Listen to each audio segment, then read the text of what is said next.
Dr. Fisher is a professor in the Department of Economics, Finance, and Banking at Pittsburgh State University, and he'll kind of give us a quick overview that will get us teed up again in our minds as we start to talk about the issue back and forth a bit. Thank you, Dr. Fisher, for joining us. I just want to set the context for this really important issue, and it's gotten so much press lately, and I've asked myself, why? And it's important, but it's as old as dirt. We've always had income inequality. But there are some signs that are making it a current issue and an important issue. And I have to be honest and candid that the economics profession doesn't really know a lot about the effects of income distribution. Like, what is the optimal income distribution for economic growth? We don't know. It's to a large extent what we call a subjective issue, and economics tends to focus on hard science positive issues. Way back when I was in graduate school, my professor said, we really don't know, and to this day we really don't know, because the profession doesn't focus on these issues. And they probably should, but that's kind of non-mainstream. There's what's called mainstream economics, and you either stay in the mainstream or you go down one of those side streets. And a lot of people don't go down the side streets, but we probably should. I think the reason why it's become such a big issue lately is there's some ominous correlations. And we have to understand that correlations don't prove anything. They're just kind of warning signs, perhaps. At the very least, they're curious, but at the very most, they're disturbing. One warning sign was on the eve of the Great Depression, the top 1% had 24% of the wealth. It declined throughout several decades until about the 70s, and then it hit a bottom of 10%, which is really quite low. And guess what? It's been climbing, and you know where it is today. Take a guess, multiple choice. 24%, again, same as on the eve of the Great Depression. That doesn't mean we're on the eve of a Great Depression, it just means we're back where we were in terms of income inequality. And economics is a very abstract science, and as a teacher, I always try to give my students physical analogies to understand abstract concepts. So to understand the concept of income inequality, I think about a picnic. And we have this huge pizza. And we cut it up into 100 slices equal in size. And there's 100 people that show up for the picnic. And perfect income equality would mean everybody gets the same size slice, which sounds pretty egalitarian and nice. Perfect income inequality is one person gets the whole pizza. That doesn't sound very good for the other 99. With the 24%, what that means is one person gets 24 slices. And I think that's a good way to think of the degree of income inequality, that top 1%. When I did some research, I was kind of surprised by one thing. I asked myself, what does it take to be in the top 1%? Not as much as you might think, but yet it's a lot. I'm going to round. I always round numbers. And it's about $400,000 of pre-tax income will get you in the top 1%. But you have to realize that there are people in the top 0.0001% who are billionaires. And they are in a situation where the system works for them. The old saying that I grew up with as a kid is still true, maybe becoming more true, that the rich do become richer. So one other ominous sign that I've come across is I just saw a recent article by the OECD, the Organization for Economic Cooperation and Development, and they noted, to give you a global perspective, that the richest 1% are becoming wealthier in most nations throughout the globe. But the 1% in this country is rising the fastest of those different countries. So we've got a 1% that's rising fast, and on a global basis, it's rising faster than most of the other 1% in other countries. I know that's a lot of data to digest, but as our panelists speak about these issues, we'll kind of put it into a context. And the OECD, which stands for, as I mentioned, the Organization for Economic Cooperation and Development, said without concerted policy action, the gap between rich and poor is likely to grow even wider in the years ahead. And the question is, well, why should we be concerned about this?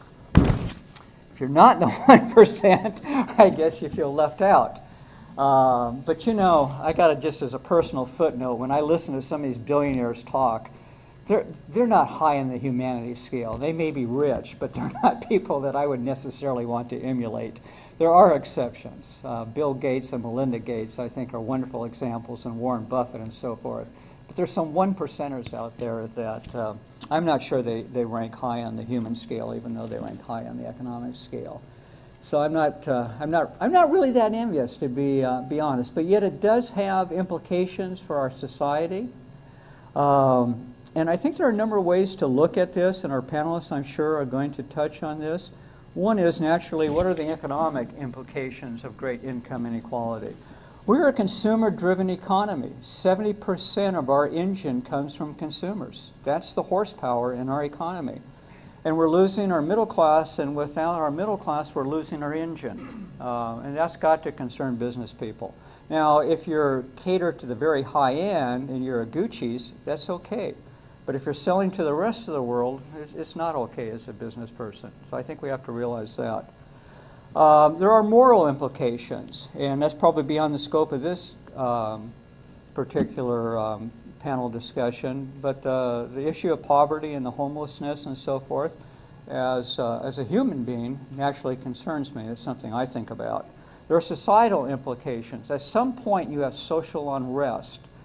Hitler rose to power on a torn society and a torn economy after World War I, and they were looking for a strong figure, even if it was Hitler.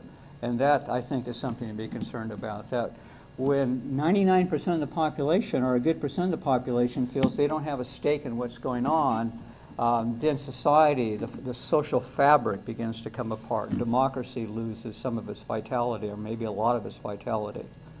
There are the political implications. We have the conservative approaches to income inequality. We have the liberal. My discussion tonight is going to avoid the ideology, and I'm looking for win-win outcomes, because I think if we get into win-lose, like Robin Hood taxes and so forth, we're not going to go anyplace. Even though they may be the answer, but I don't think we're going to go anyplace with them. I think we need things that can bring us together, not tear us apart. We've got enough tearing apart. So those are some of the things that I want us to consider as we go through this discussion. And probably the most important contribution that we can make today are what are the root causes of inequality. It's one thing to look at symptoms, and income inequality is to a large degree a symptom, but what are the root causes? As an educator, I see education and training. The quality of education and training, the quantity, and the fit. The fit. I'm a labor economist, so I'm going to talk about fit. We have a lot of structural unemployment. It's called mismatch unemployment. Employers are looking for people they can't find, and workers are looking for jobs they can't find. There's something wrong there, and we can fix that through proper education and training. A really exciting concept is what we call the P-Tech schools. I'm going to talk about that. IBM, Microsoft endorses them. So when it gets to my turn to talk, I'm going to focus on P-Tech. Lack of opportunities. The greater the income inequality, the harder it is to rise. That's a no-brainer. I think every one of you know that. It's what we call the Gini coefficient. It's a scientific measure of income inequality. And when that tells us that we have high income inequality, we reduce upward mobility. And everybody can point to a success story. They can say, well, he made it out of the ghetto, or she made it out of the ghetto, but what are the odds? What are the odds of making it when you're in those lower groups? So we're going to talk about that. Cycles of economic dependency. I live in an area where poverty is high. I donate my time in a soup kitchen. I was a big brother to a family, to a little young man that came out of the most dysfunctional family imaginable, and as hard as I try, I wasn't able to pull him out of his culture. So those are things we have to consider. And there's also a question of values and work ethic. So it's just a lot of stuff that's interwoven here. And I got to tell you, there's no magic bullets. I wish there was. And I don't even know to what degree we want to lessen the income inequality. We don't have a scientific approach to that. We just know that it's moving in a direction that does raise some concerns, and those are the kinds of things that we're going to talk about. And we have this wonderful panel of experts to guide us in that discussion. So I'm going to turn it over to them. Thank you.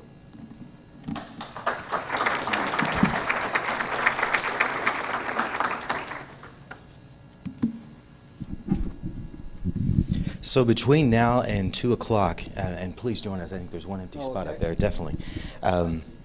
Indeed. I think they're all going to be. Don't worry. No.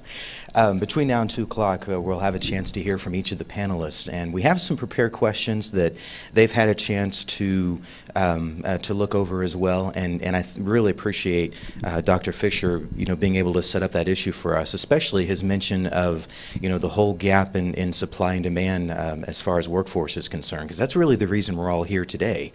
Lots of reasons why people are looking for jobs that don't exist, and employers are looking for people that have skills that they don't have, and it's one of those things that I hate to call it job security for us, and kind of what what Bubba mentioned earlier. As long as there's a need, we'll be out here doing it. But we'll have a chance to hear from each of the panelists as we move along, and this is pretty much purely voluntary. They've had the questions ahead of time, so we'll maybe hear from a couple of them that are real passionate about any particular issue that we're going to look at, and then they will actually have a chance toward the end, before 2 o'clock. We'll probably stop about 1:40 or so, and make sure each of them have a couple of minutes to do some wrap up as well.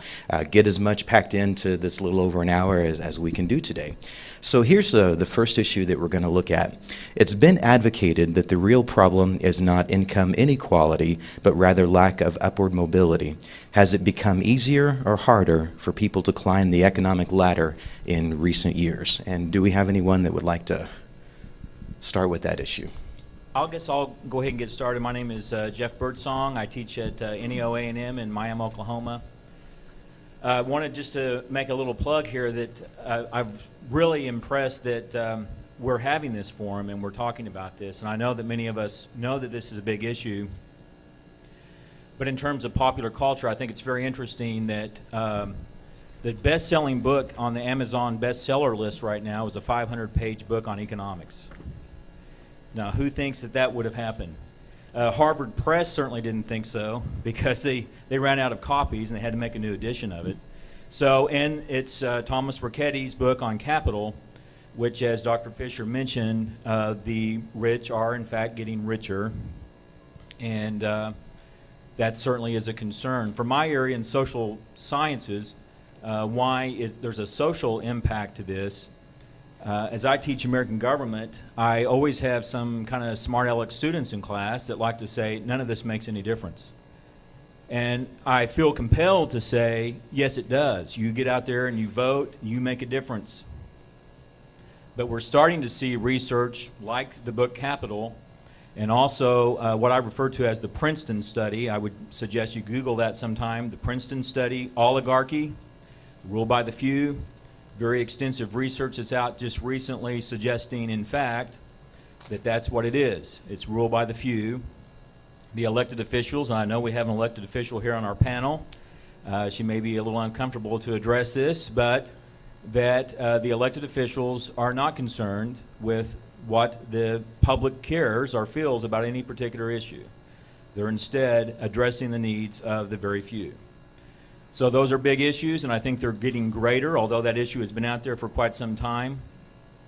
What does it mean then to have this growing gap? Well, there's a lot of suggestions that there is. I think there is just this idea that people feel that their voice makes no difference, their contribution makes no difference. And I think overall, clearly, what that means for our society in the future is a very big concern. So it's one to to pay attention to.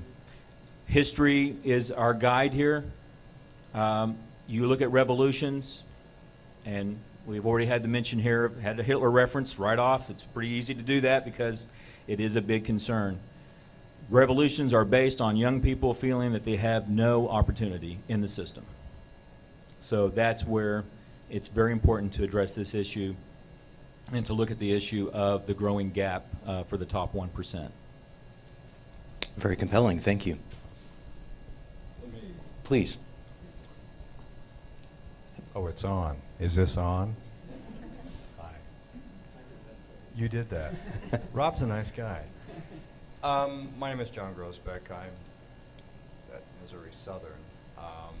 I'd like to be just a little bit, not contrarian, but qualify some of the data that and get you to think about some things in a different way. First of all, about where the income is being generated and where wealth is being generated within the United States. And the primary locations of that activity are actually coasts. And that's an important thing to understand, that if we want to probe a little more deeply into the distributional differences that are occurring, first of all, is it necessarily happening here, per se, to the same extent that it is showing up in the national data? And I'm not certain that it is. We do know that the coastal areas, generally speaking, are increasing in wealth. That is the engines of innovation in the high-tech sectors and biomedical research, etc. And so when we start to take a look at that as a possible reality, that changes the nature of how we should look at the data. It doesn't necessarily mean that the problems are any less pronounced. In fact, if I were an impoverished person living in the San Francisco Bay Area and I started looking at the impacts that the high rates of growth of wealth and disposable income that are occurring on the in the San Francisco area and what it is doing to housing prices, I would be upset. Oh, and they are. Right? So there are demonstrations that are occurring there within those regions. We see the same thing in New York, and I just happened to pull up a little thing on my phone, and if we take a look at the distributions of income versus the distribution of primary drivers of costs of living as well, and the number one driver of cost of living differentials is housing, right? Go through the national rankings of the most expensive homes. Guess where they are? Well, the first one, of course, is Hawaii, where we would all love to be. And the average listing price for homes there is $997,743. Well, okay, so that's Hawaii. Then District of Columbia, and then it's New York at $759,000. Then California at $744,000. Then Massachusetts, big gap, drops down to $572,000. Then Connecticut at $568,000. Colorado $551,000. Well, we know what's going on there. New Jersey $442,000. Yeah, Bishop. Yeah, it's surprised it's not higher. Yeah. Okay, and then we go through and some things throughout the West, generally Utah, a strong biomedical group there. 403 is average listing prices. And then you come to our region. Guess where we are? Let's see. Arkansas's housing prices are 1, 2, 3, 4, fifth from the bottom. Kansas is fourth from the bottom. Missouri is seventh from the bottom. Okay, average housing costs, listing price in Missouri $199, Arkansas $197, Kansas $192. Okay, so when we start to think about differences in the distribution of income, we also need to take a look at the distribution of the costs of living and take a look at the discretionary income that is possible. So yes, you do earn very, very high incomes when you go work in New York City, but you have to. You do earn extremely high incomes when you go work in Silicon Valley, and you had better, or else you will starve. I'm not certain that you could do very well in the valley, Silicon Valley, making any less than $400,000 a year. I'm not certain how much that would actually get you, given the pricing of some of the things that are going on there. So I think that while we analyze this, we understand that, first of all, what we're seeing is a coastal effect, or they call it the smiles of the nation, and the inside of the nation is kind of being left behind. Now that really worries me. Why is it that the midsection of the United States is being technologically sort of in the rear of this movement, and what can we do to help sort of stimulate that and overcome some of the additional structural differences that occur between our region and the rest of the nation? So I just want to kind of qualify some of the data, get you to think about that on what's going on and whether or not it's a localized or nationwide event. Thank you. Add a little footnote to that. In economics, I'm always telling my students there's good news and bad news. What would you like first? And the bad news is in the midsection, when the economy's growing, we don't ride up the roller coaster as high as they do on each coast. And of course, you know what the good news is. We don't fall as fast and as far. It says we have more of a kiddieland roller coaster here in the Midwest, where they have the vampire screamer on the coast, and that's okay. But there's something to be said for stability. And when you look at the economies that did very well during 08-09, just north of us, very low unemployment rate. They didn't get into some of the crazy banking creative practices that they did on either coast.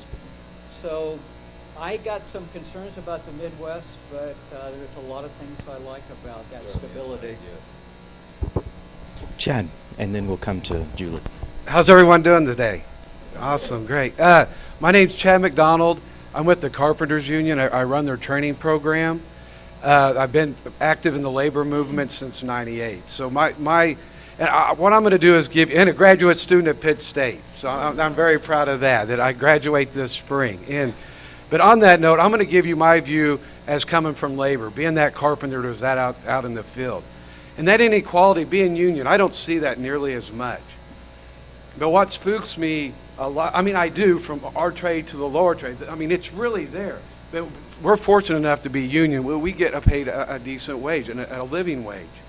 But what spooks me, and I think is another issue, is how am I going to be taken care of when I hit that retirement mark? Every day I'm scared of my pension plan, that defined pension plan being gone.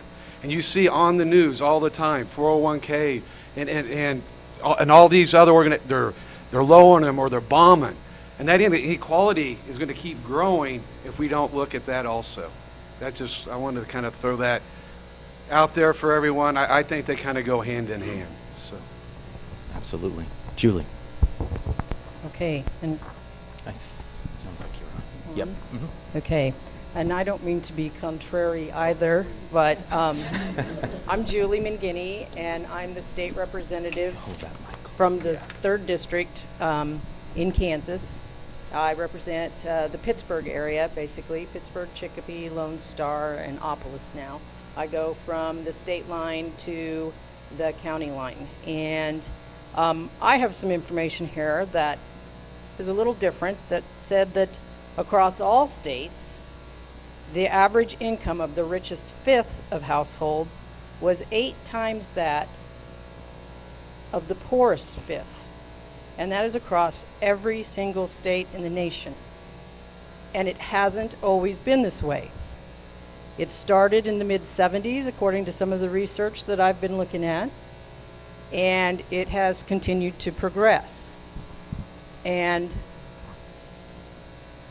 while I'm sure there are a number of legislators in various states and in the federal government who don't care about what the average person says, I may be one of those exceptions. Our county, depending on the criteria you use, Crawford County is usually one of the 3 poorest counties out of 105 in Kansas. So I pay close attention to that. And I've served 8 years on the House Taxation Committee, including a couple years as the ranking Democrat on that committee. I'm currently the whip in the Kansas House for the Democrats. And I can tell you that there are a number of us who try to make sure that our tax policy is fair.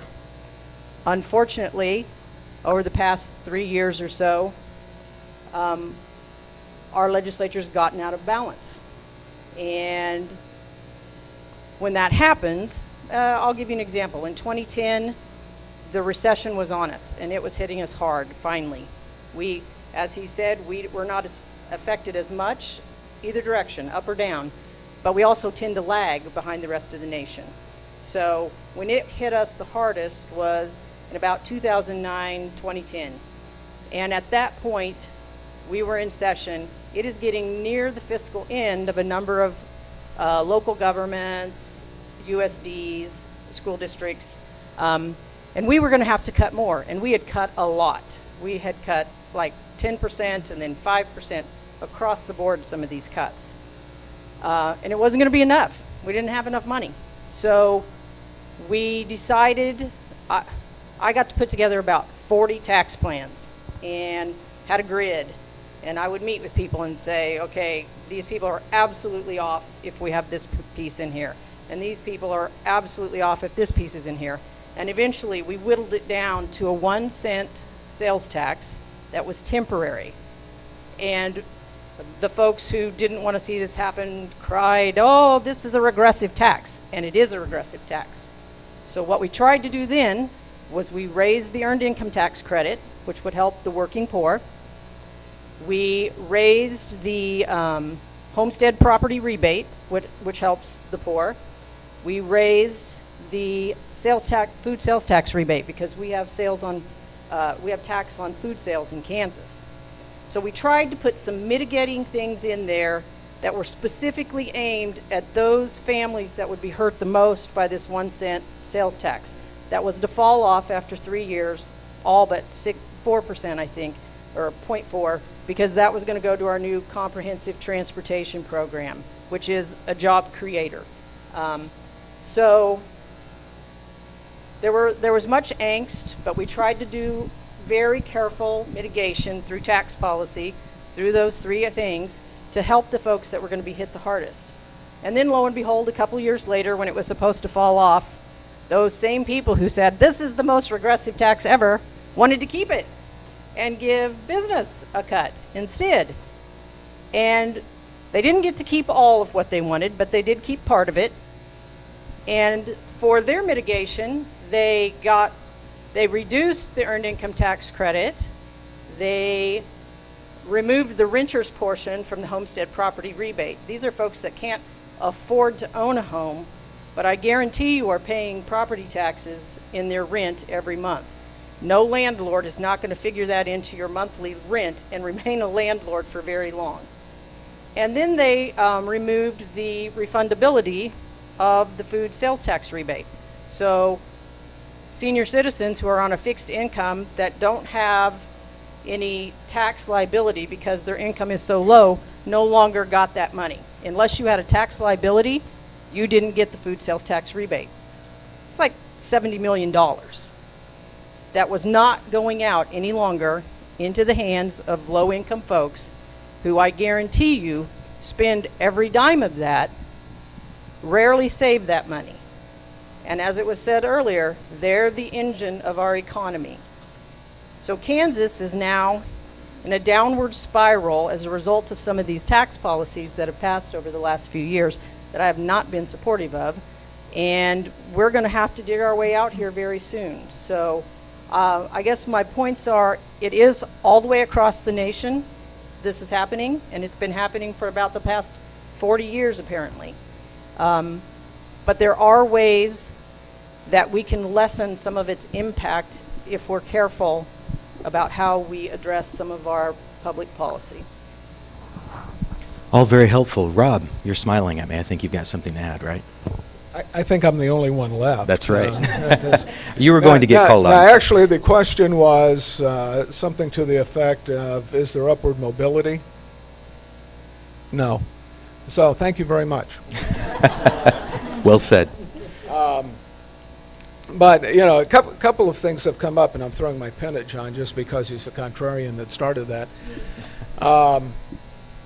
I think when we talk about, we talk about the 1%, and it's 400,000 to get into the 1% club. 9/10 of the 1% wish they were in the other 10th of the 1% club. Because now you're talking, if you talk about of all income in the country, about 24%, Jeff is the most recent, about 24% of that is in the 1%. Actually, about a third of that is in the 1/10 of the 1%. Those are the superstars. Those are the ones who have either been born into wealth and accelerated that, or they hit the big technological gold mine, et cetera, et cetera. So that very small group, and the very small group, it's hard to gauge because you're getting to a group that's so small that you actually can't pull data without being able to figure out who they are. So that makes it very difficult on for the economists to sort that out. But in general, you're talking about household incomes at about $11 million plus a year compared to 400,000. And that's still in that 1% total. So you can see there's a huge disparity even within that 1% group that skews the numbers on that. The Federal Reserve in Minneapolis just published a report last month looking at how great is the inequality on that when you take in transfer payments as well. And basically the ratio of market income, if you will, I'm getting a wage somehow on that, has gone between the middle 50% and the top 95%, which is what they can actually get their hands around. It's grown quite a bit, but the actual ratio of disposable income, because of government transfer, long-term unemployment, a lot of other payments, while it is at a post-war high, is similar to the early 90s. And there's that same kind of reflection between the middle 50% and the bottom 20%. In that the problem in that, though, is that outside of the 1/10 of 1%, wages, income, whatever, is primarily been stagnant. We're starting to see, finally, coming off the recession, we're starting to see some growth in wages, but it's not consistent across the country. As Chad mentioned, those people who have some good skills and they can get into the right jobs and they get the training are starting to see that there are jobs available for them. Those that have fallen behind either in their education, in their training, or some of those jobs just haven't come back at all, as they always do after any kind of economic downturn. They're not getting back into that, and so we have this continuation of stagnant income, of people that are struggling to find the right fit, the right skills, to get back into the workforce. You have people who have become discouraged and left the workforce. And when we have that kind of scenario, those families, if you wrap your hands around those families, the idea of upward mobility becomes very difficult. We can, maybe they're encouraging their kids to get to school, but, when there's a pervasive feeling of hopelessness at home, that translates to those children, and they say, well, why should I do this? Because I can't advance. And so, the little bit of reality starts becoming a widespread perception, my opinion, but it becomes more difficult to advance out of that. So when you have people who are long-term unemployed, if there's a way to get them back in the workforce and get into a job where they're making an income, even if they are not exactly where they'd like to be, at least they're making an income and they can see some upward mobility again, it's the other way. You create a perception that there is some opportunity and that there is some hope. that then reflects into that family and that neighborhood. 1996 sociologist William Wilson did a study and basically came to the conclusion that neighborhoods that are poor but people are working are much better off than neighborhoods that are poor where people are not working. Even if they're getting unemployment money and government transfers and all that, and the incomes look the same. And the reason is because when you're not working and you have no hope of doing that, the social cohesion starts breaking down. People don't take care of one another. They're not really engaged in that community. When people at least have a job and they're going to work, they see some opportunity to move up, there's more social cohesion. Back to Jeff's very first statement, and you, even though they might be might be poor, they do see that there's a chance for upward mobility. They believe in the system, and they support the system. When they don't believe in the system, then you start getting protests in the streets and inklings of revolution. I think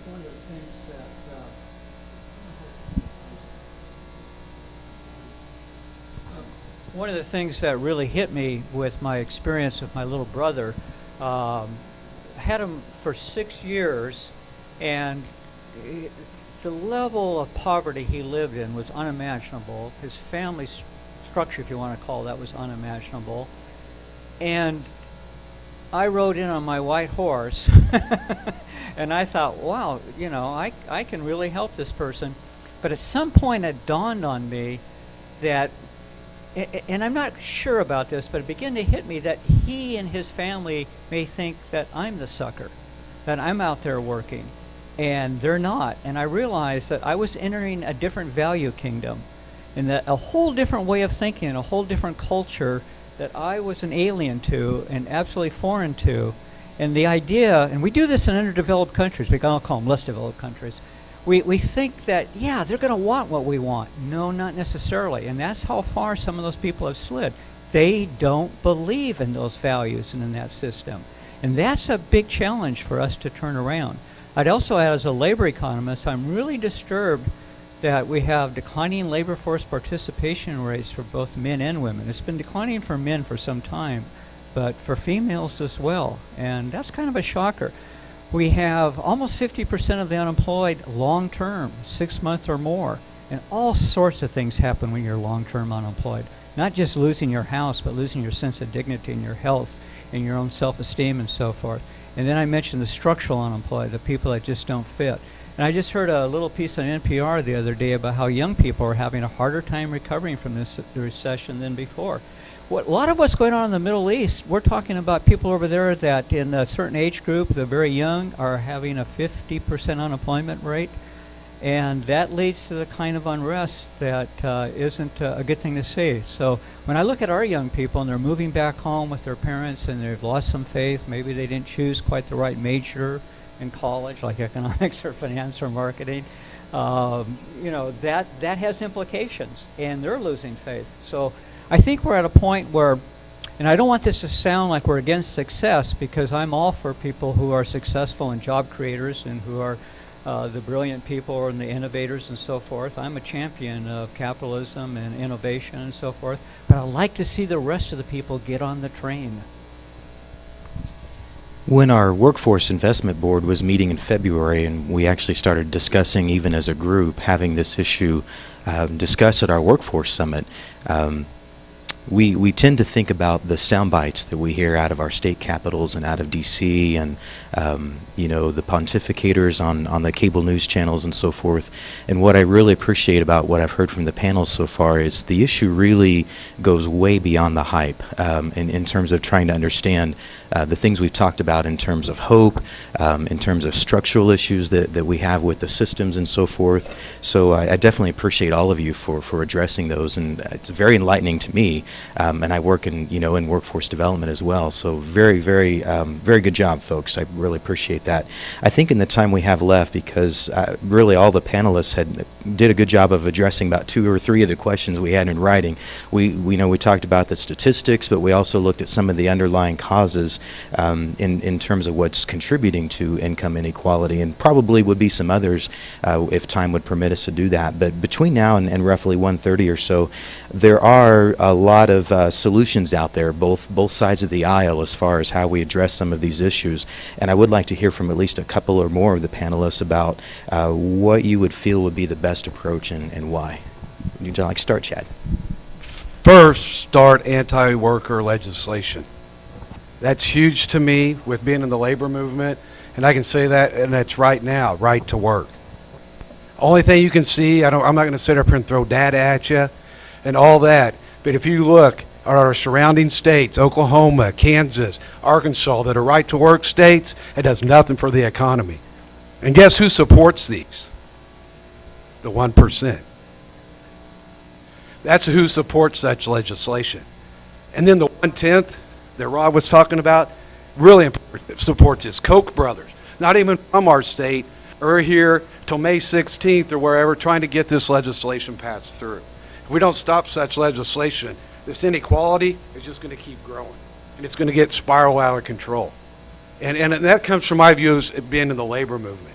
But when I say labor movement, I don't care if you're a union, I don't care if you're Republican, Democrat, socialist, or whatever. I believe in lifting everybody up. Everybody deserves a living wage, health insurance, and retire with dignity.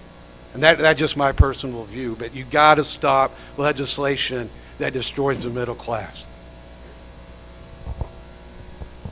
I'd like to add on to that in terms of a political solution, and I hope that there is a political solution.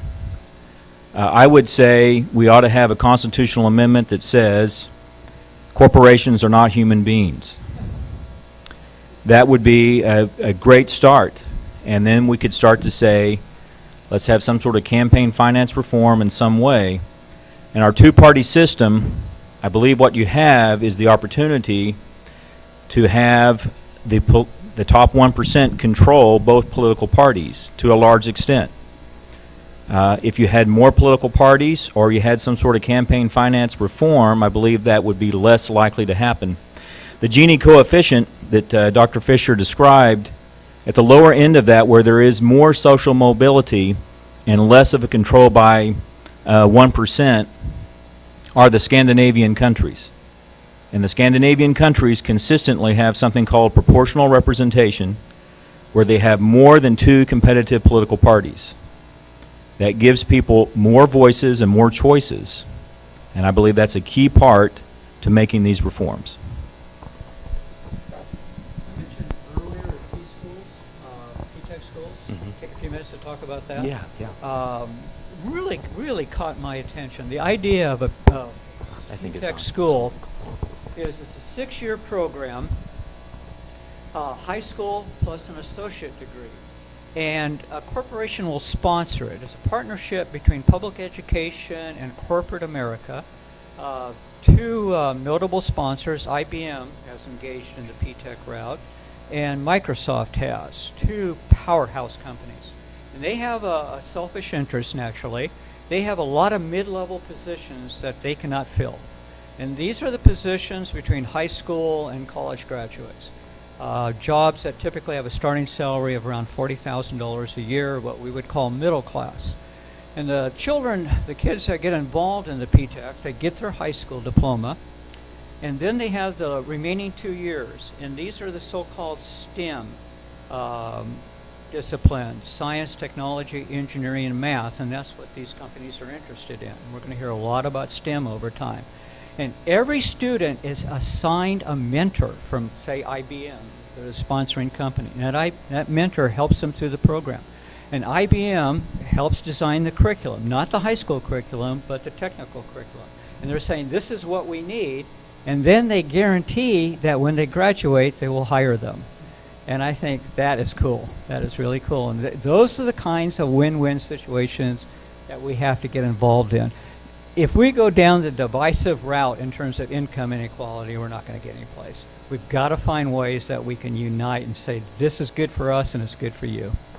I like that. I think we see a lot of promising practices already in development, and I know they're in all of our areas. I'm more familiar with Crowder in terms of our WIA counties on the Missouri side, but those programs where high school students can finish with an associate's degree that I think are under development now in at least 3 of our school districts locally in Crowder's 9-county area. But I think, you know, what we've talked about at the workforce board level and with employers makes perfect sense, that, you know, you get education quickly, you get into the workforce quickly. That doesn't mean education stops, because it's an ongoing process just as our, you know, our society advances. But it's a great model. We hope we see more of that throughout the region. And I would add, as business people, offering internships and mentoring programs is a wonderful thing to do. Absolutely.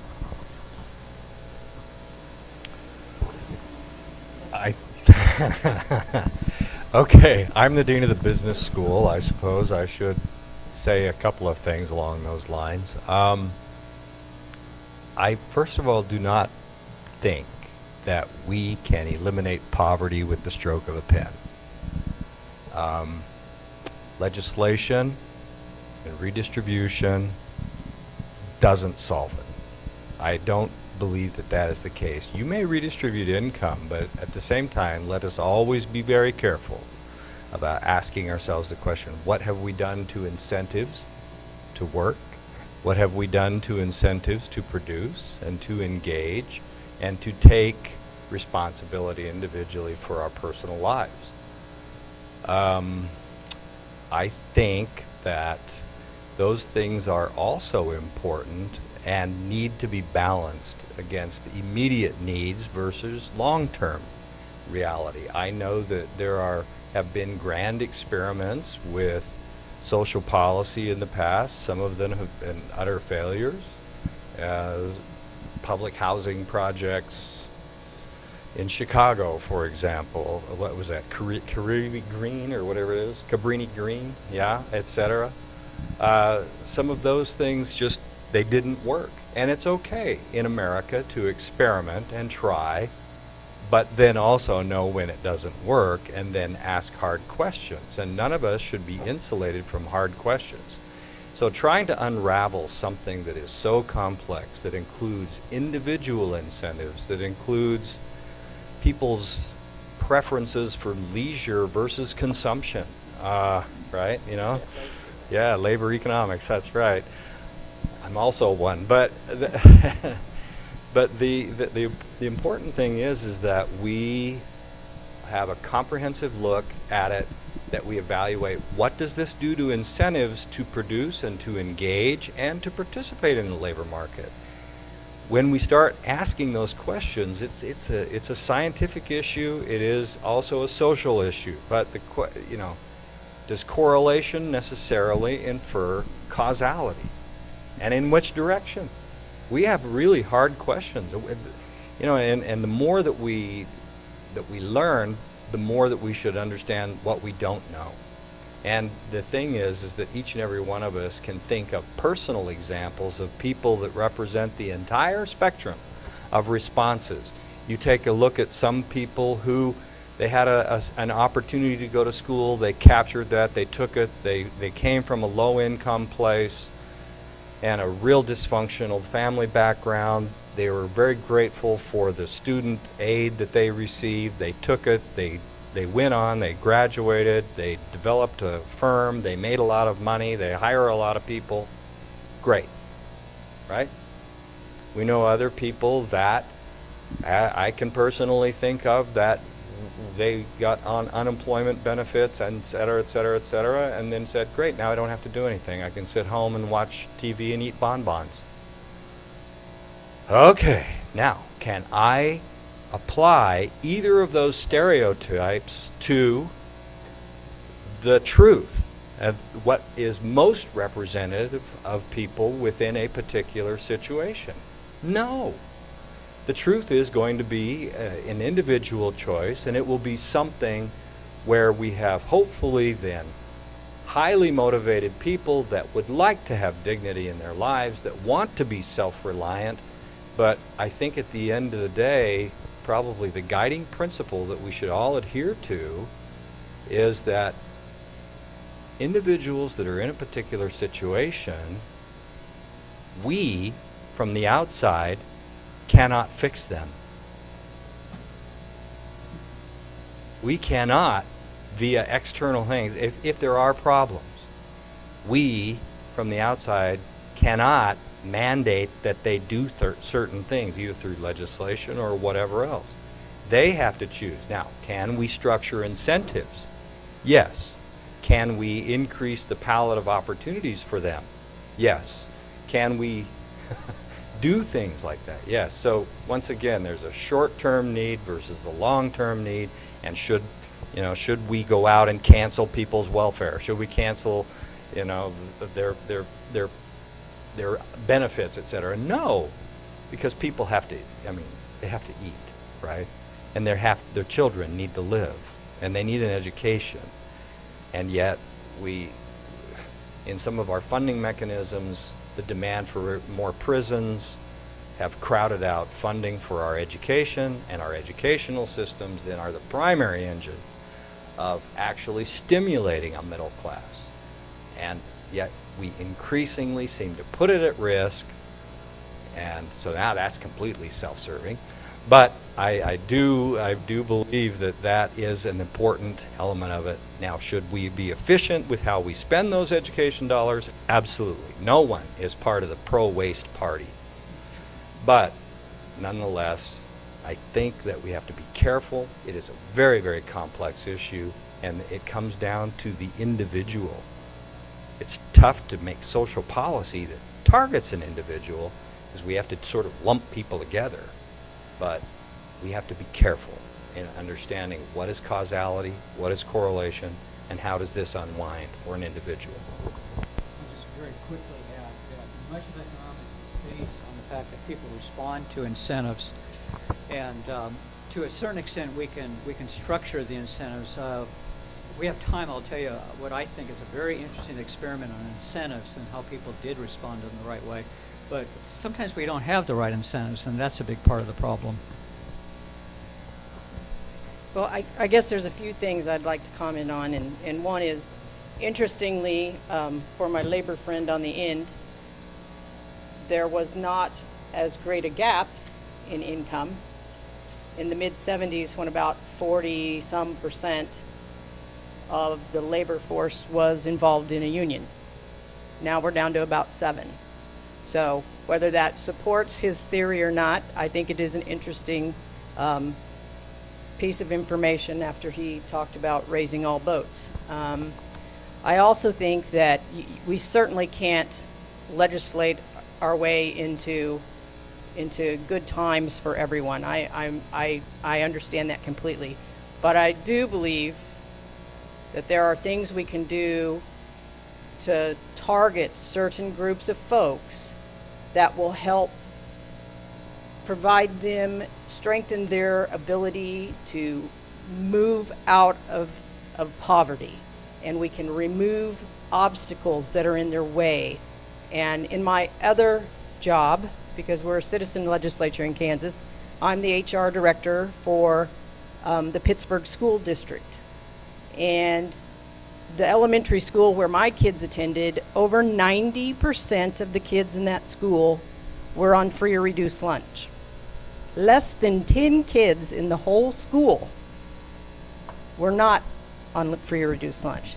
That is a significant number of folks. And those kids come to school tired. There's surveys out there that have shown that 80% of 13 and 14-year-olds don't get enough sleep. Some of them don't have their own beds to sleep in. Some of them sleep on the floor. Some of them sleep on a neighbor's couch or a cousin's couch. I mean, these are problems, because then you come to school and you're tired. And you're thinking about, where's my next meal coming from, not, can I handle this algebra problem? So we have to remove some of these barriers. There are support systems we can put in place that help get kids past this. And I don't think it all has to be by public policy. We did a public-private deal in Pittsburgh with PSU. They were redoing some of their dorms. They had 100 twin beds that they wanted to get rid of. We donated it to a private entity. We got sponsors from the community to get pillows, sheets, blankets, comforters. And we found homes for all 100 beds and had more people on the list, because these were kids who didn't have a place to sleep at night. So there are ways that we can work together to remove obstacles, to strengthen the support systems for folks who do want to move out of poverty. And I think we need to be very targeted in what we do, but I do think public policy does play a role. And I like what you say, too, about it being a public-private partnership. Bright Futures model, which I understand is expanding many, many places now. Ways to replicate that make a lot of sense. Rob, would you like to wrap us up on this one? Boy, I don't even know where to begin on this one. We've ranged far afield on this, but I think when we look at this, and again, we can't necessarily legislate. You have to go to work. We can't legislate. You have to send your kids to school. We'd like to. We get the truancy officers out there. We deal with a population, and I'm glad the representative mentioned this because it is all over our region. We're not alone in this, whether we're in Miami or Pittsburgh or Joplin or points in between, or for that matter, whether you're in LA or New York or any place else. There are people in our population, no matter where, that do not have very stable home lives. They move around a lot. Their kids are in different, they may stay in the same school district, but they're in different elementary schools every other month when the rent comes due. There are a lot of challenges in that regard. So take that background that we have out there, and our school districts actually do a pretty good job when we think about the percentage of graduation rate that they do have and the ability to get out there, but they're still graduating around 80%, give or take, which is about where the nation is right now, give or take. 80% of students who enter high school graduate from high school. Georgetown University study just a couple of years ago on the jobs and the recovery and the shift of jobs looking to 2020. Now we're only talking 6 years from now. The time they did it, it was about an 8-year window. But regardless of where they looked around the country, there are only going to be about 10 to 12% of the jobs available to people who did not finish high school. So you have 20%, we have it here, we have 20% of people who don't finish high school, and 10% of the jobs are available for people who don't finish high school. And that's only going to accelerate. I would at times, if you're really having trouble sleeping at night and you want something that will knock you out almost immediately, read a book called The Second Machine Age. It just came out of MIT in January. And basically, and they talk about income inequality and all of this, but their basic point is that the technology, we're really starting to be at a point where technology used to create more jobs. It would destroy things. It would destroy jobs. I'm going clear back to the Luddites and powered looms. But there was always something else that came around because of it that created yet more jobs. We're actually at a point where technology, these guys believe, is so integrated into just about every facet of what we do, and the ability to be so efficient, even in sectors that used to be fairly manual driven, that technology is killing more jobs than it's creating right now. And the only way to keep up with that, and forget the gap, just the only way to keep up with that is to make sure that everybody has the best education possible, the very best education possible. And that's kind of the social issue. I would love to say that somebody in Washington is going to snap. Thank you very much for that. Economic development at work. There's not enough zeros on here. I'm back. I'm back in the lower 1% now, not the. We just got our budget cut. But Yeah, I lost my train of I- thought. I was on but, purpose. But, you know, one of the things, okay, Chad will probably fall over just because I say this, but one of the things that I like about the trades and the trade locals is that they train people. You know, they provide apprenticeship programs. They provide training to their people. And one of the things that, you know, unless you delve into it, you know, when you're a construction local, your jobs are all over the place. And so I believe that they have a much more global perspective typically than an in-house union that's in one place, because that's the place they know. That's the company they know. And they're dealing with a set of management that's kind of like, you know, every day go in and see that same set of management.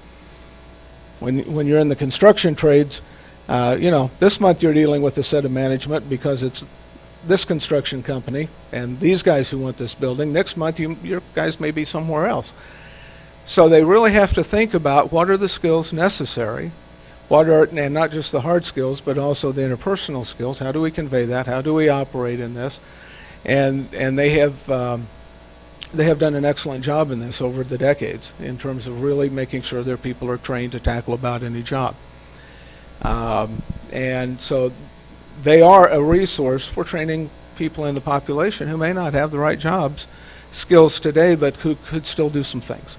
And we need to connect them to that. But when you look at, and a little information I gave you, you know, we actually, in terms of, you look at the U.S., not that we're great, even in the U.S., but, you know, in terms of getting percent of population 25 and over that's gotten out of high school, that has some college background, we look pretty good. Associate's degrees, we look pretty good. And some of that is, you know, the kind of things that the labor locals do on the construction side, but it's also companies who have changed and they're advancing technology, so they're encouraging their people to go get associate's degrees, get some different background, a lot of associate degrees in the medical field. And so we've done pretty well with that. We're pretty abysmal on anything after that. We have great education institutions here in both the community colleges all over our regions, and as well as Pitt State and MSSU, and somehow we cannot. We're falling through the cracks here. We don't seem to be able to get people beyond a certain point to the extent that we need them to be beyond that point to beef up the educational level here. Get the educational level. You know, what's first, chicken or the egg? You know, people say, boy, I wish we had more good jobs. I guarantee you right now, over at Modine, there are jobs that are going begging. Over at Hampshire Pet Products, there's jobs that are going begging. You know, we polled some of our manufacturing firms around Joplin early in the year. That's only 8 firms. Only 8 firms that we asked. Between now and the end of 2015, they're talking about 200 positions they have to fill. Some of it's retirement, and some of it's growth, but that's 200 jobs. 50 of those jobs, fully a quarter of those jobs, are in mechanical engineering, mechanical maintenance, a lot of different machine activities that are $70,000 to $80,000 a year. There's a big tranche of them that are in the machine operations themselves, quality control, some engineering support that are in 40, 50,000 a year. There's probably 75 or 80, I don't remember the exact number, that are what you call, you know, labor jobs. But there's still $12 an hour, 25,000 a year. So there's still good entry-level jobs for people who may not have a lot of skills. But we can't get people matched up with these companies, even at that level, to do what they need to do. So, you know, we have some very serious issues as a country. And as Jeff said earlier, you know, we don't write, what did you call that? No, it was more like the roller coaster. The vampire screaming, whatever, vampire screamer. You know, we do tend to do this a little bit more, and that has benefited us in this region over time. But if we're going to stay in the game, folks, we got to get on education. We have to find a way to take our best resource, which is our people, and get them engaged with the skills that they need today, tomorrow, in the future, wherever they can get those skills. But we need them, and we can't accept any excuses any longer. We just can't. Oh well, those guys, too bad. They, they're moving every month, and their kids are disrupted. Okay, school districts know how to deal with that, so deal with it. We have people who say, well, I want to drop out of school because I don't see where that job is out there. Well, we need to do a better job as business people getting into those schools and telling them what the jobs are and showing them that the jobs are there. Because, what do you see on TV? Right? Cops, doctors, attorneys every now and then. You don't see guys building buildings, and you don't see guys machining bearings, and you don't see people producing quality food products that are nationally recognized. You don't see it. They're great jobs. We need to let our people know that those jobs are there. We need to let our kids know those jobs are there and how to get to those jobs in the future. They got to complete high school. They got to get out of high school. Absolutely. 20% is the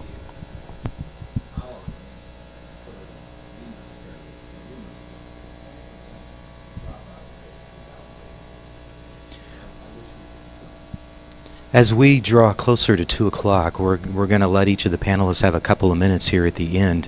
We do have a few minutes. We have to do it very quickly as far as taking any questions from the audience. If you do have a question, please raise your hand, and in the interest of time, maybe direct your question to one of the panelists specifically, so we can try to get maybe 2 or 3 of these questions in. Would anyone like to pose a question from the audience today? Yes, Brent. Sure.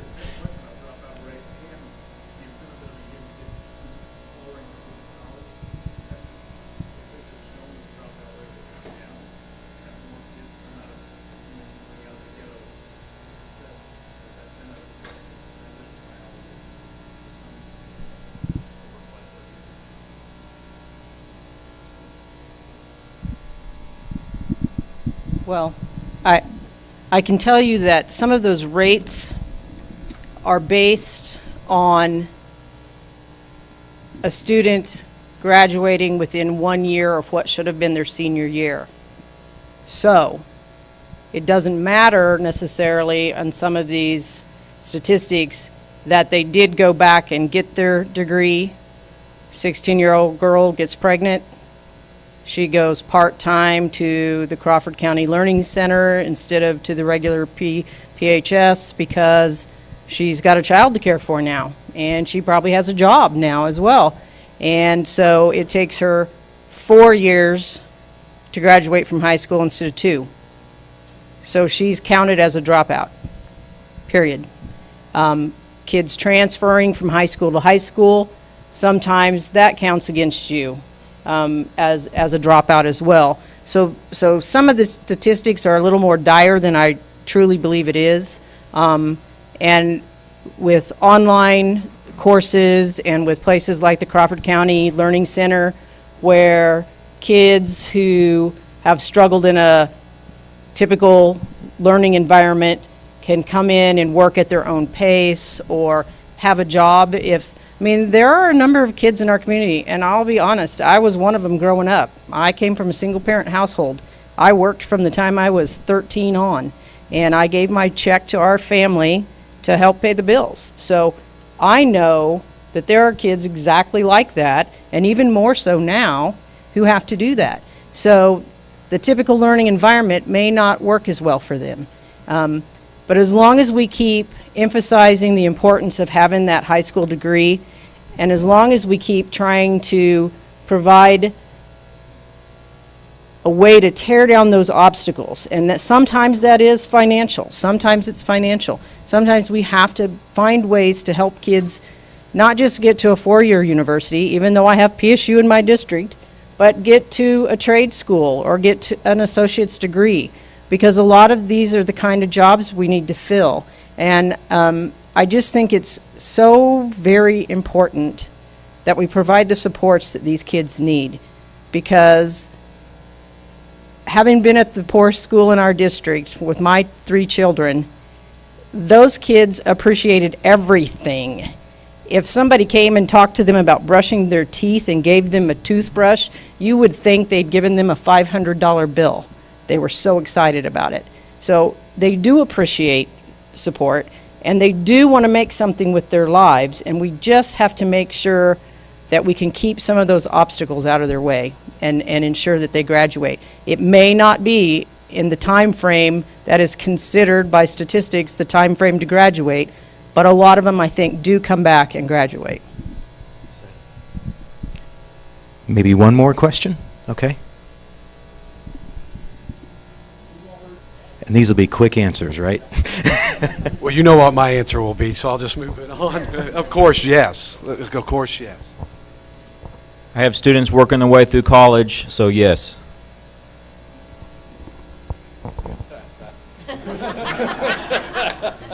No pressure. Qualified, maybe. And if you look at the information, again, that I gave you, if we're going to have a minimum wage, and let's be real about the minimum wage, and let's start with that. Minimum wage has not kept up with inflation.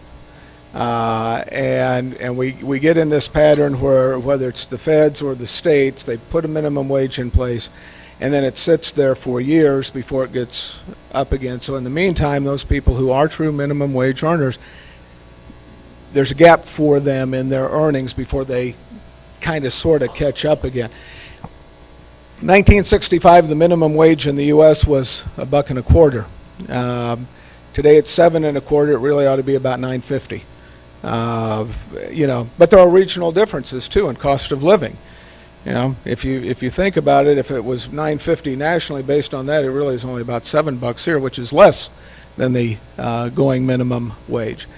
So if you want to try and gear it to the local economies, it's going to be going to look a lot different in different places in the country. The other aspect of that, though, is wage. If we talk about average wage, and again, we've seen an acceleration in average wages over a period of time, and some of that's that top 1% when you aggregate it through every employment sector. But if you take, if the average wage was about $6,400 when it was $1.25, and today in the country it's about $61,000, so that means $9.50 sounds nice, and it really ought to be about $11.50. If we're going to do it, let's be real about it on that side, and then index the darn thing for inflation and be done with it, and let's stop arguing.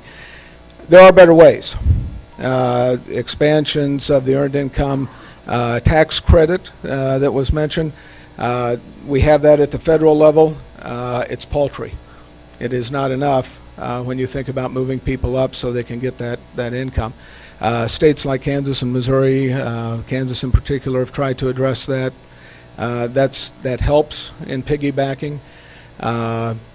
40 years ago, Milton Friedman came up with what he called a negative income tax that basically said, here's a platform, and if you're under that, it's kind of like EBIT on steroids, but you get this. Richard Nixon was so entranced with that idea, he tried to put it through and was blocked by the federal bureaucracy because you have 100 different agencies that are all bureaucratic that hand out money in different ways, and they didn't like a program that was a simple check back. And frankly, at the time, it was blocked by labor unions as well because so many union contracts were tied to a % over minimum wage. It's a regal idea, but it's hard to do. So, if minimum wage is what we have, then let's make it real, increase the earned income tax credit, and see if we can help some of these people, particularly at the bottom, get some dollars in their pocket where they see some hope.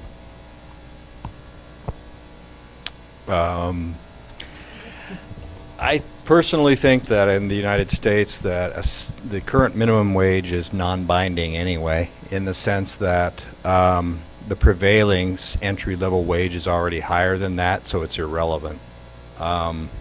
It may not be true here. The one thing to do, I will say this, that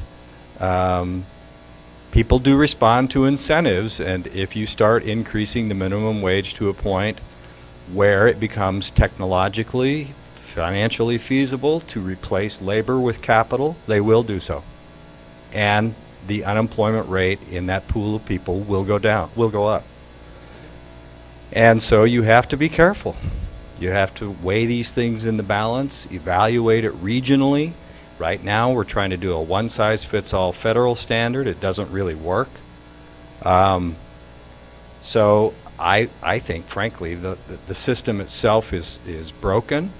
I think in this area the minimum wage is probably not binding. There are those that would be willing to work for less than the current minimum wage. And then the other issue that you have to address is this, is the minimum wage, should it be a living wage? That's a really hard question in the sense of this. What do you do with youth?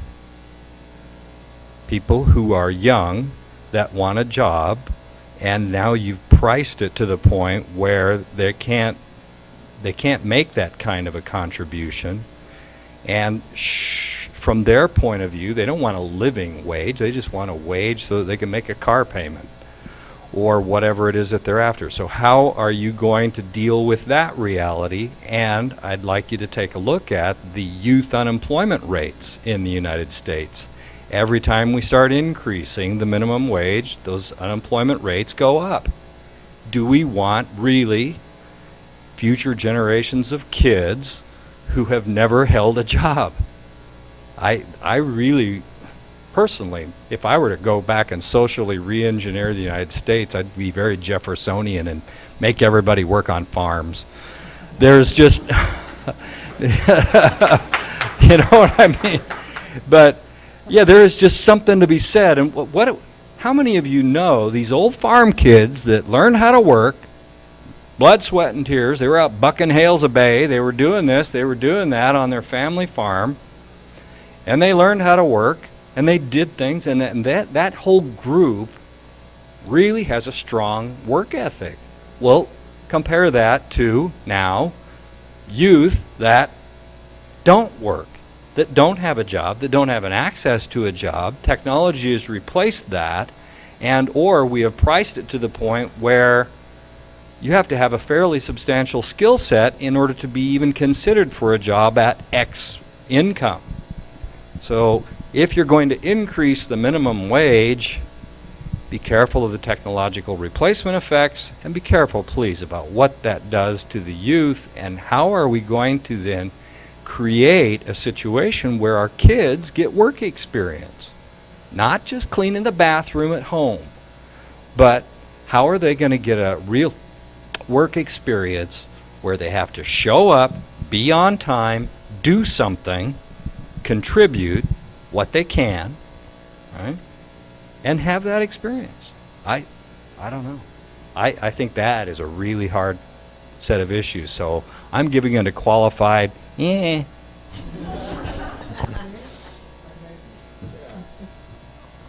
I'll make my answer very brief.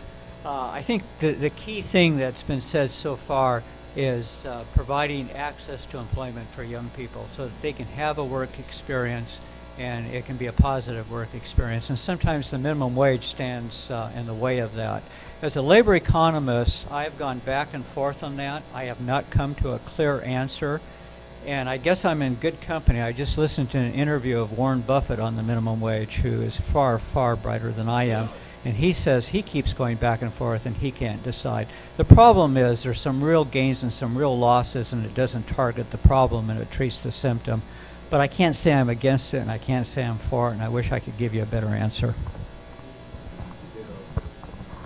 I wish we could have just ended there. It's tough sitting next to one of the smartest people in the room here. I have to admit that I do think it needs to be raised, but I think it needs to be gradual. I do fear some of these results that the gentleman to my right have discussed. I do worry about some of that. But I also know that we have people well, I'm 50. I'll tell you right now, I'm 50. People older than me working at our McDonald's serving hamburgers. And that's a job that a young person isn't going to get this summer because that is their job. And I have to wonder if raising the minimum wage would not force, but incent this person into maybe getting some more training, because now he could get a job that pays better if he had more training. And then maybe those other jobs would be open for our youth in the summers and in the evenings after school. I think it needs to be raised. I don't think there's a family in Pittsburgh even that could survive on minimum wage with 1 or 2 kids without a whole lot of help from support systems. And the reality is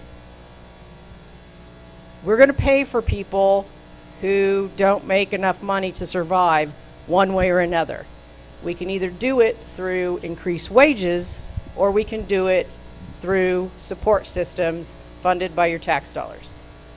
One way or another, people have to eat, people have to have health care, people want to get an education so they can try to get out of this cycle of poverty, and it will be paid for one way or another. I prefer to see them receive it as a wage and feel good about themselves and try to bring themselves further along.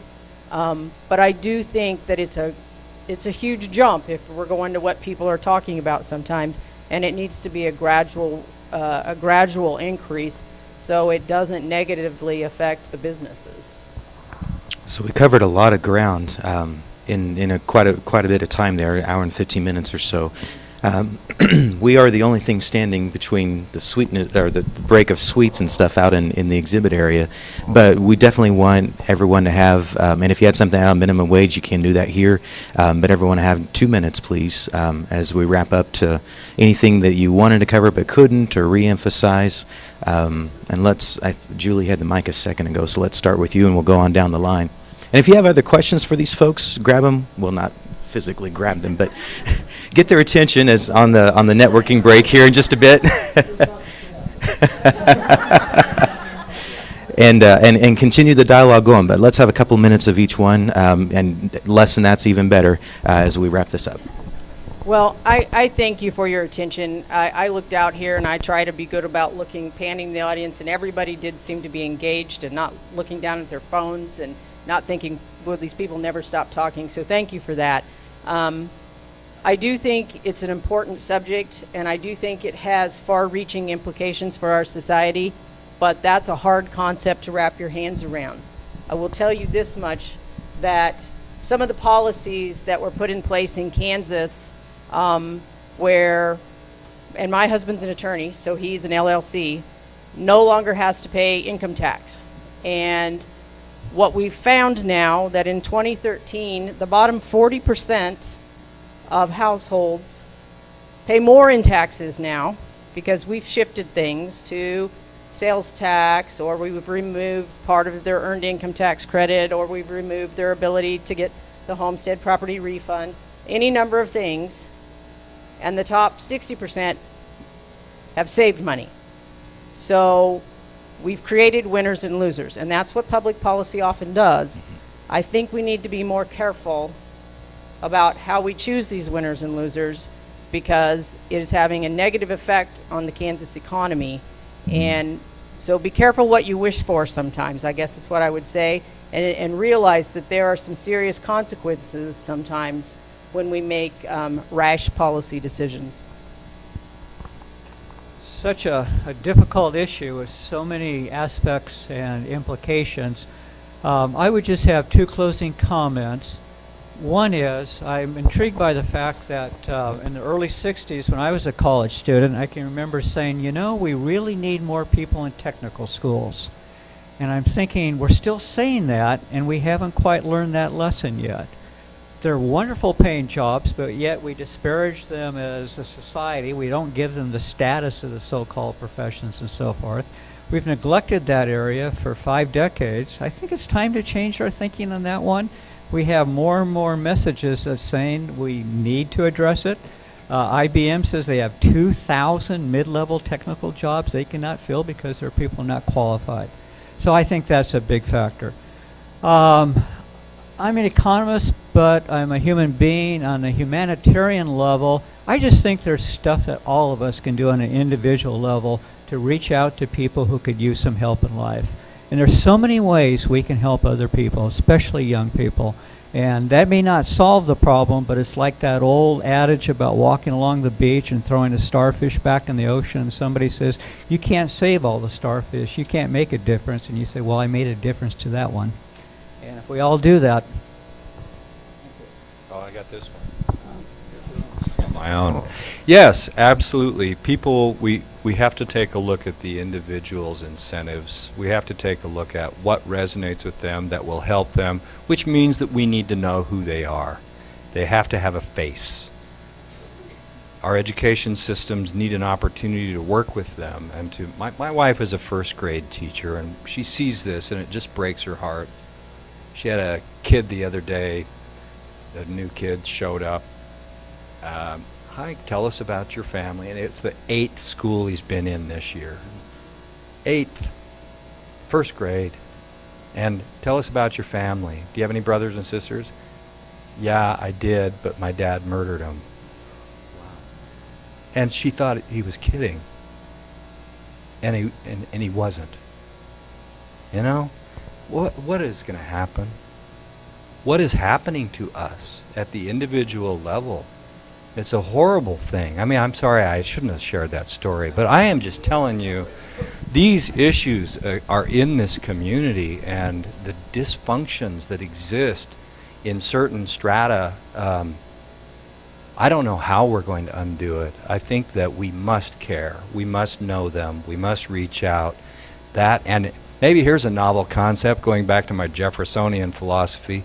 Take some of the money that we were going to throw at this labor market issue and increase farm subsidies and get people back out on the farm.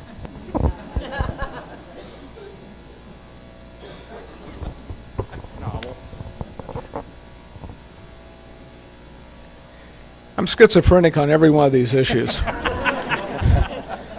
I've been mad for 5 days now and getting ready for this when I looked up and found out that in the 60s the minimum wage in Missouri was $1.25, and I was in the northern part of the state working at the local weekly newspaper for 50 cents an hour.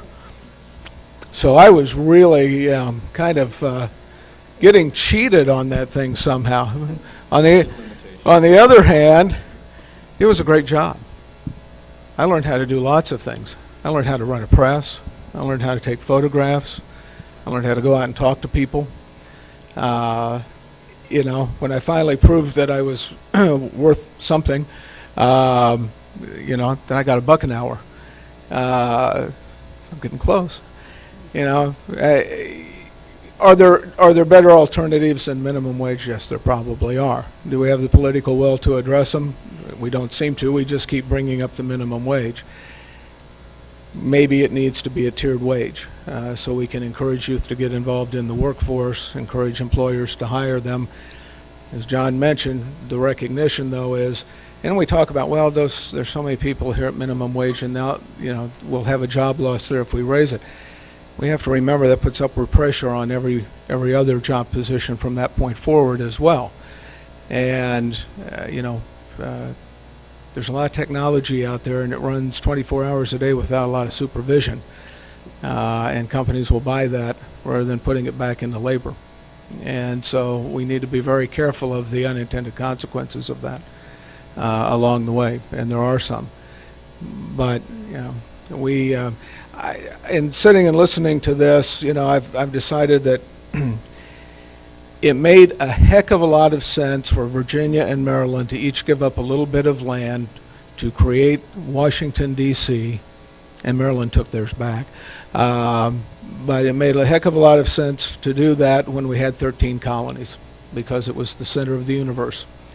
I think we need to dismantle Washington, D.C., throw it away. We'll give up 4 little corners of land down here in this part of the country, recreate Washington, D.C., and maybe there will be some common sense that will get into that along the way. But I'm not hopeful. You know, it just seems like if we're going to address this issue, and we know there will be things that will happen in our states and at the federal level, but at the end of the day, we're the ones who are going to do it, because at the end of the day, we have to take care of our own. Well, I just want to say thanks for inviting me here, and this is the first time I've shared a stage with economists. I'm a political scientist by trade, and I thought political scientists talked a lot.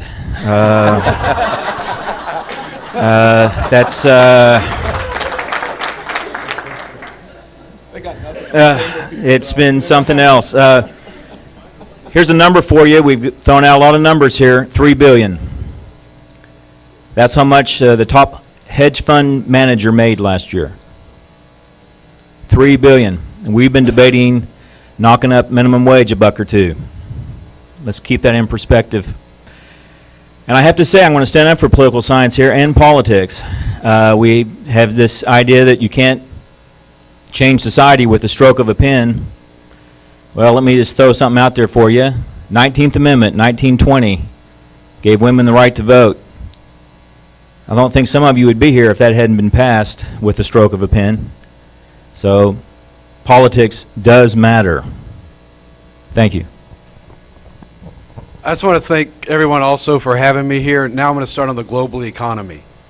All right, no, just kidding. All right, no. But I would just like, I didn't say much about minimum wage. And the way I look at it is the youth of today do need to have jobs. But that first, how many people know that a lot of people have second jobs that are taking up those jobs from those students? Because what do they not have? A living wage. So until we can get that living wage up there, they're going to be without those jobs. Because people are out there, and it's so what? I mean, some of it just try to make ends meet or have discretionary money where they can just take their kids to the movie on the weekend. But to really, for me, that's where we got to start, is lifting everybody up. Thanks for having me. Man, what a great panel. Let's give them a hand.